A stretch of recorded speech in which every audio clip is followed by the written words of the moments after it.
So I'm here at this sale, and first we have a potato digger or a potato planter, and that's really the kind I like, and I actually bought that.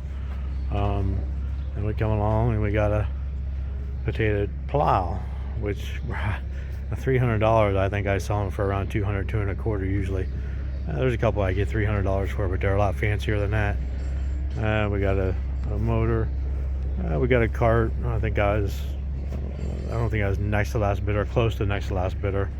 It was fairly cheap for what it was. We come along. I didn't even watch this stuff. I didn't watch that. The Bob said they couldn't get a bid on.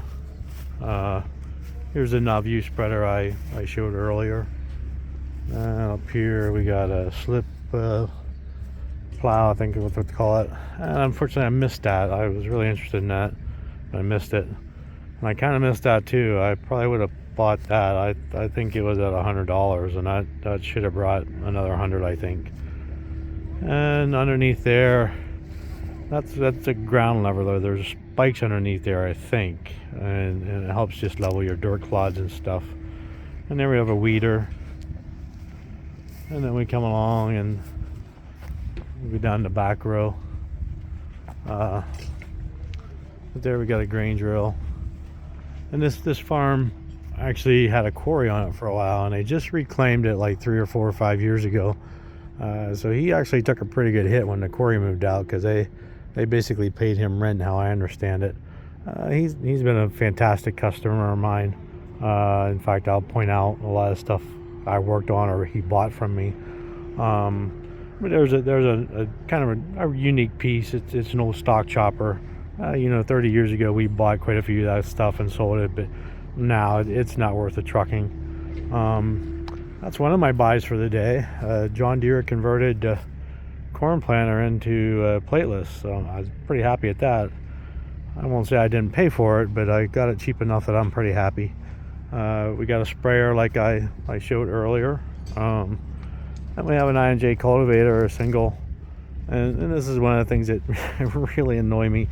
You take a McCormick Deering and you shake that and it's worn out. You take an I&J and people look right past it. The Amish look right past that wear. But like I say, you do that to a McCormick Deering and it's got way too much wear in it. In fact, here is a McCormick Deering, and it probably has the same amount of play, and yet, and there's one that's actually tighter. But the I&J, brings $600, $700, $800 more than the McCormick Deering. It just doesn't make sense to me. And here we got a number 7 mower.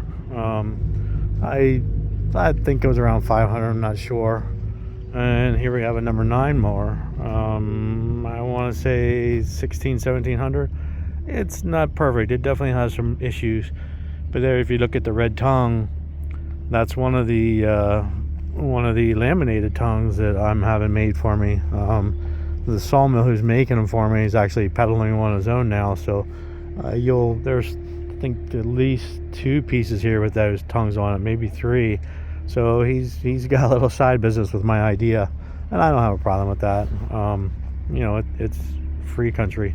And there's a 35 rake. International rakes in our area don't bring a lot of money. I think that was like $700, $780, something like that. And here's the new Kickers Tiles Tedder. A great idea. I don't like the wheel. I don't like how it drives, but it seems to work, and it doesn't seem to bother anybody. But I don't know. I'm not a fan of that. I don't know if they come up with something better or not. And the other thing I've seen some pretty new ones like this with the rubber. There you see some weather cracking there, but it's so easy to replace. It's not worth complaining about. I think $3,100, $3,200. I'm not sure. But here's the new hay loader. If you haven't seen those, I think it was over $4,000. Time will tell whether they hold up or not. I have some misgivings about it, but the idea is fantastic. But again, and there's quite a few in the valley now. They've come into probably 5-6 years ago. I want to say they came in the valley, but there's quite a few actually. Quite a few of the hay tedders too. And here's a Payback end sleeve cutter. I think over 1,000, I believe. And that's a market that's kind of dying too. a lot of guys aren't filling silo anymore. A lot of guys aren't farming anymore. But that kind of surprised me that brought that much money. But it's got the shredder heads, it's got the carbide knife, it's got the newer ball bearing instead of the old Babbitt bushing. So it's upgraded quite a bit. It's actually pretty good shape. Yeah, the chain has some wear in it, but you know, the tub is pretty clean. The front end's smashed up a little bit, so it's kind of it just kind of surprised me with the price. But yeah, that's a pretty common cutter in our area.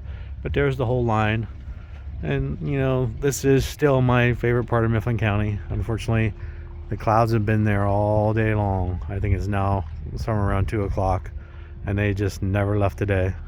So yeah, we come down here and we'll come up here to the next row. And this is, Henry reminded me, Henry's the guy who had the sale, he reminded me this is the first cultipacker I made. I made it under the Coda line. And I almost say he got his money back, but he probably got a good half of his money back. And it needs a lot of work. But they're so easy to work on the way I made it. You know, you just take those 4 bolts out and you can drop that whole shaft out, and it's just super simple. So yeah, it's one of the things I probably should have made more. I probably should have made some small ones, but you know, it's one of them things economic wise. And I originally thought this was my Harrow, and I think some of it is my Harrow, but there's some things in there that don't make sense. So I'm gonna say it's a mishmash of my Harrow and some original John Deere parts. Like the hitch is mine, I'm pretty sure. Well, no, I'm not so sure. I'm not sure what all is mine and what's not mine. I believe the levers are mine. I believe the lever assemblies are mine. I believe the runners are mine. I'm not sure about the cross members. And that disc there, if that's the disc I'm thinking of, that actually came within 12 hours of costing me my leg. I was working on it. It was brand new. I actually bought 3 of them that were brand new. They were never put together.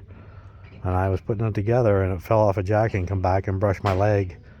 And, you know, and I worked the rest of the day because it didn't, you know, it hurt, but it wasn't that bad. And I went in and took a shower, and in the hot water from the shower, it just put me on the floor. So I went to the emergency room, and he said, it's a good thing you got in here because another 12 hours and you would probably lost your leg. And these are the new basket Harrows. They're quite popular in our area. They've really taken the place of Harrows and cultipackers, and some guys even say they'll take the place of discs. Here's a corn binder that you probably seen go through the shop here probably last year. I actually traded to work for that for a new windmill that was never put together. So yeah, I think it was 1,000. Corn binders in our area are really down. And here's a grain binder that I had worked on at one time. I'm not sure. I think it was under 1,000. Grain binders and corn binders took a hit. Hey.